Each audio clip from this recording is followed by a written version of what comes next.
Hello, welcome to Story Time with Jen. Today we're going to be reading from the fairy tales of the brothers Grimm. We're going to be reading The Fisherman and His Wife. Marital friction has long been fertile ground for stories about ambition, betrayal, and the delicate dance of interdependence in human relationships. Here, the referee is a bewitched fish who keeps his thoughts to himself as the wife demands ever more wealth and personal power, until the climactic moment when the expression "be careful what you wish for" takes on a whole new meaning. The Grimms collected their tales at a time of great interest in folklore, spurred on by the romantic appreciation of folk art. This story came to them written rather than oral form from a friend, the romantic poet H.M. von Aram, who edited an important collection of folk poems with fellow poet Clemens Brentano. They, in turn, had received the tale from painter Philip Otto Runge. The Grimms published the tale in its original Low German, Patduscht, to retain its folk origin. They noticed that parts of the story appear in 1001 Nights, and that the motif of a woman leading a man to dangerous heights recalls Eve in the Garden of Eden in Shakespeare's Lady Macbeth. Although the tale warns against overreacting, it also offers tantalizing details about the lifestyles of the rich and famous along the way.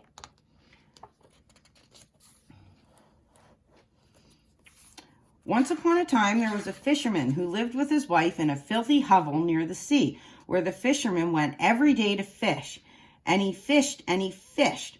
One day, as usual, he was sitting over his rod, staring into the shiny and calm water. And he sat and he sat. His lure sank deep down, right to the bottom, and as he pulled on it, he brought up a big flounder.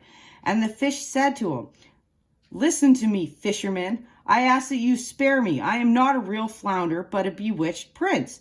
What good would it do you to kill me?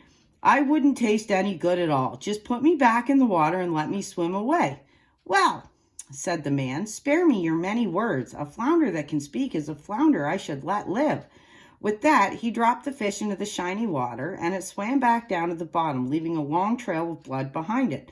Then the fisherman got up and went home to his wife in their hovel. "Husband," said his wife, "you didn't catch anything today." "No," he replied, "I caught a flounder, but he told me he was a prince under a spell, so I let him swim away again." "You mean you didn't wish for anything?" she asked. "No," he said. "What should I have wished for?" "Oh," said the woman, "it's awful that we have to live here in this hovel. It's stinky and disgusting. For a start, you could have wished for a cute little cottage. Go out and call him. Tell him we want a little cottage. He can surely do that for us." "How in the world am I supposed to do that?" "Man, oh man, you caught him and could have kept him, but you let him swim away. He'll do it for sure. Off with you right this minute." He did not want to go back, but he wanted even less so to go against his wife. So he headed to the shore. As he approached, he saw the water was no longer shiny and calm, but had turned green and yellow. He stood at the water's edge and called out, "Though a little man you claim to be, oh flounder, flounder, deep in the sea, my dear wife, my Isabel, what she wants is not my will." Lo, the fish came swimming up and asked, Well, what is it she wants?" "Well," answered the fisherman, "you know I caught you before. Now my wife tells me I should have made a wish. She can't stand our hovel any longer. She wants a nice little cottage."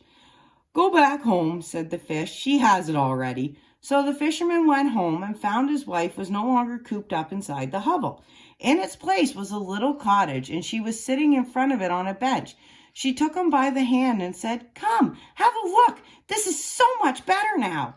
They went inside, and in the cottage was a little entryway and a wonderful little sitting room and a bedroom with a bed for each of them. And there was a kitchen and a pantry filled with everything needed for cooking. The best utensils and tools made from the nicest tin and brass, all shiny and clean. Out back was a little courtyard alive with chickens and ducks and a garden with fruits and vegetables. "See, isn't this nice?" asked the wife. "Yes," answered the fisherman, "and let's hope it stays that way." We can live happily like this. We should think about that, said his wife, and with that they had a bite to eat and went to bed. It all went well for 1 or 2 weeks until his wife said, "Listen, husband, this hut is really too cramped for us, and the courtyard and garden are much too small. That fish could have given us a bigger house. I'd really like to live in a big stone castle. Go down to the fish and tell him he should give us one." "Oh, woman," he said, "our cottage is good enough. What on earth do you want with a castle?" "Oh, come now," she said. "You go back down there. The fish can do this for us for sure." "No, dear, the flounder just gave us this cottage. I don't want to go back down there so soon and call him up to ask for more." "Just go," she said. "He can easily do it, and he'll be glad to. Now go back down there." His heart felt heavy since he was against this idea, and he thought to himself, "This is just not right." But he went anyway. When he reached the sea, the water was no longer green and yellow, but was violet and dark blue and gray and cloudy, although mostly calm. He stood at the water's edge and called out, "Though a little man you claim to be, oh flounder, flounder deep in the sea, my dear wife, my Isabel, what she wants is not my will." "Well, what is it?" asked the fish. "Well," said the man half in despair, "she wants to live in a big stone castle." "Go back home," said the fish. "She's standing in front of the door." And so he left, set on returning to his comfortable cottage. But when he arrived, there was a large stone castle in its place, and his wife stood at the top of the steps waiting to go inside. She took him by the hand and said, "Come on in." So they went inside and found a large entrance hall with a seamless marble floor and servants who threw open the great doors for them.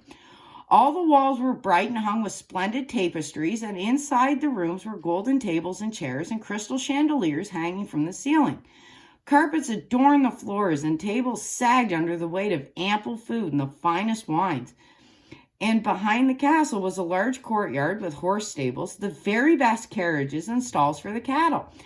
There was also a magnificent garden with the most beautiful flowers and finely kept fruit trees, and a wooded park nearly half a mile long with bucks and their does, and rabbits and any other animal one might wish to find. "Oh," exclaimed the wife, isn't it just wonderful?" "Oh, yes," replied the fisherman, "and may it remain so. It is time for us to live in our castle and be content with our good fortune." "We shall see about that," said the wife. "Let's sleep on it." And with that, they went to bed. The next morning, the wife awoke at daybreak and looked out from her bed over the rich lands around the castle. The fisherman was just starting to stretch when she elbowed him, saying, "Get up and take a look out the window. Just think, we could reign over all the land we see. Go down to the fish. Let's be kings." "Wife, oh wife," sighed the fisherman, "why would we want to be kings? I certainly don't want to be a king." "Well then," she said, "you may not want to be a king, but I do. Go to the fish and ask him. I want to be king." "My dear, why would you want to be king?" "I don't want to have to ask him this." "Why not?" she asked. "Just go down there. I must be king." And so off he went, feeling dismayed. "It's not right. It's just not right," he thought. He did not want to go, but he did. And as he reached the seashore, the water was black and gray and seething from beneath, and it gave off a foul smell. He stood at the water's edge and called out, "Though a little man you claim to be, oh flounder, flounder deep in the sea, my dear wife, my Isabel, what she wants is not my will." "Well," said the fish, "what is it she wants?" "Oh dear," said the fisherman, "she wants to be king." "Go back home," said the fish, "she is already." So the fisherman trudged off, and as he returned to the castle, he found it transformed into a much larger palace with a soaring tower and dazzling ornamentation. And the gates were adorned with a regal crest, and there were scores of soldiers sounding trumpets and kettle drums. As he entered the house, he saw that everything was made of pure marble and gold, and that there were velvet carpets with long gold tassels. The doors opened onto a grand hall where the whole court was assembled, and his wife was seated high up on a gold throne inlaid with diamonds, wearing a mighty gold crown and wielding a scepter of pure gold and precious gems in her hand. On each side stood 6 maidens in a row, each a head shorter than the last. He went before his wife and said in awe, "Good heavens, wife, are you king now?" "Yes," she said, "now I am king." He stood there gazing at her, and after taking it all in for a moment, he said, "That's wonderful! You as king! Now there is nothing left for us to wish for." "No, husband," she said, and suddenly became distraught. "It's so dull and boring, I can barely stand it any morning. Go back to the fish. I may be king, but I also must be emperor." "Oh, dearest woman," he said, "why would you want to be emperor?" "Husband," she said, "go to your flounder. I want to be emperor." "My dear wife," he responded, "he cannot make you emperor. I can't possibly ask him. There is only one emperor in all the land. How could even this extraordinary fish possibly make anyone emperor? He cannot do it." "What?" she exclaimed. "I am king, and you are only my husband. Off with you. Go ask him now. If he is a kingmaker, then he can make me an emperor just as well.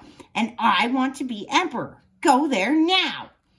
And so he had to go. But on his way, he grew even more troubled and thought as he walked, "This is just not right, and it will not turn out well. Emperor is just too outrageous. The fish will get tired of this." And with that, he arrived at the sea, which was black all over now and thick with inner ferment and foam. The wind came up and churned the water's surface, making the fisherman shudder. But he stayed put and cried out, "Though a little man you claim to be, oh flounder, flounder deep in the sea, my dear wife, my Isabel, what she wants is not my will." "Well, what is it she wants?" asked the fish. "Oh, flounder," he said, "my wife wants to be emperor." "Go back home," replied the fish. "She is already." So the fisherman went back, and as he arrived, he found the whole castle was now made of polished marble, with alabaster statues and gold adornments.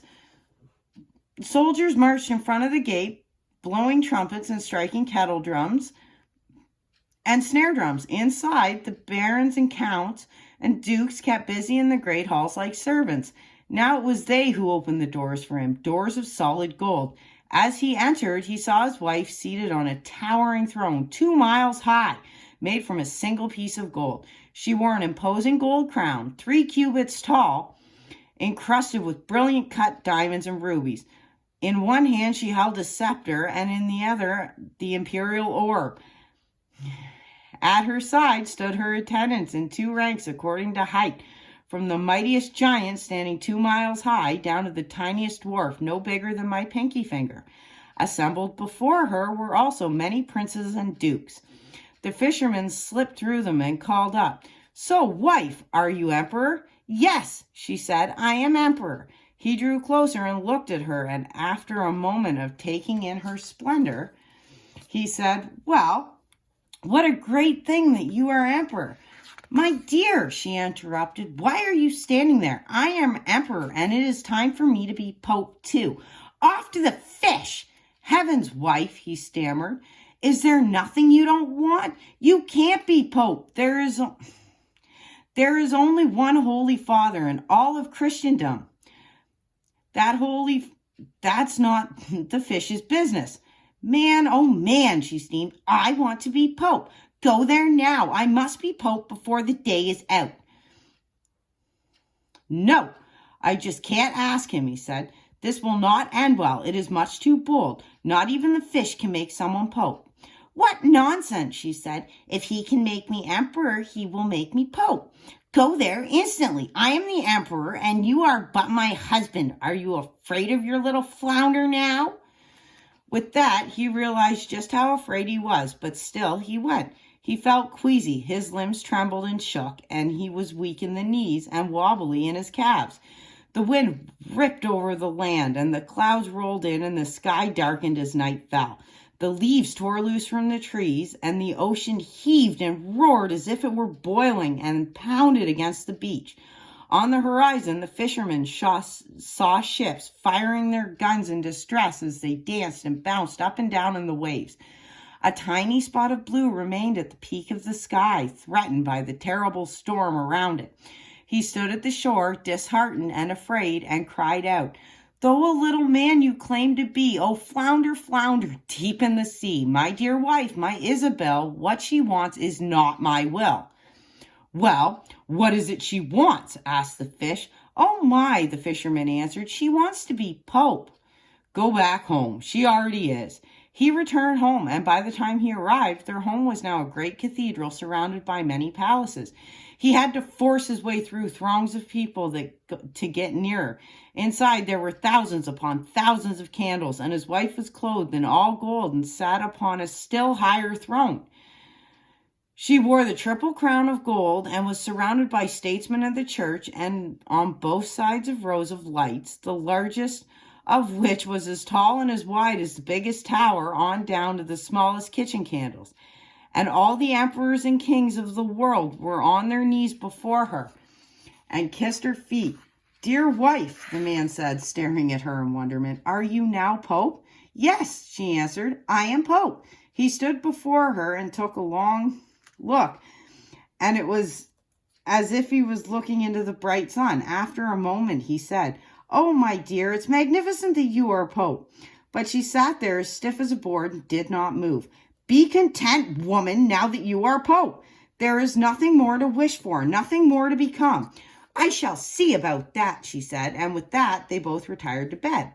But she was not content, and her greed kept her from sleeping as she thought of all that she still wanted to become. Her husband slept deeply and well, since he had done much running back and forth that day, but she could not. She tossed and turned all night long, thinking all the while about what she wanted, and yet she had no clear idea what this might be. Soon the sunrise began, and as she saw the red of dawn through her window, she sat up in bed, staring out at the growing light.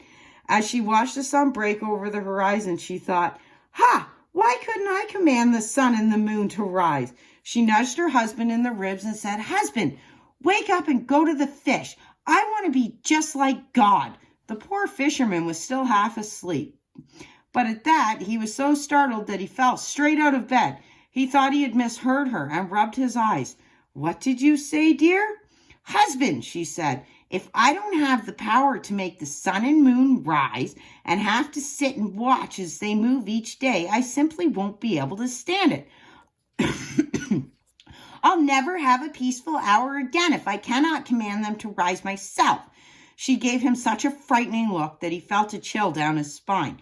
Go back to the shore. I want to be just like God. My wife, he pleaded, falling down on his knees. The flounder cannot do this. Emperor or a pope is another matter. I am begging you, look inside yourself and understand this. And just stay Pope. With this, she became enraged. Her hair flew wildly around her head, and she tore at her nightgown and gave him a swift kick with her foot as she screamed, I can't bear it. I can't bear it any longer. Go there immediately. He threw on his clothes and ran out as if his life depended on it. Outside, the storm was in its full fury and roared with such menace that he could hardly stay on his feet. The houses and trees were being whipped by the wind, and even the mountains shook, and the very cliffs tumbled into the sea. The sky was pitch black, and thunder and lightning crackled around him. The black waves in the sea rose as tall as the church steeple and as high as mountain tops, and were capped with white sea foam. He screamed, scarcely able to hear himself. Though a little man you claim to be, oh, flounder, flounder, deep in the sea. My dear wife, my Isabel, what she wants is not my will. Well, what is it she wants? Asked the fish. Dear me, he faltered, she wants to be just like God. Well then, go home. She's sitting in your hovel again. And there, back in their filthy hovel, the fisherman and his wife are still sitting, even to this day. The end. That's it for today's episode of Storytime with Jen. Don't forget to like and subscribe, and we will see you tomorrow.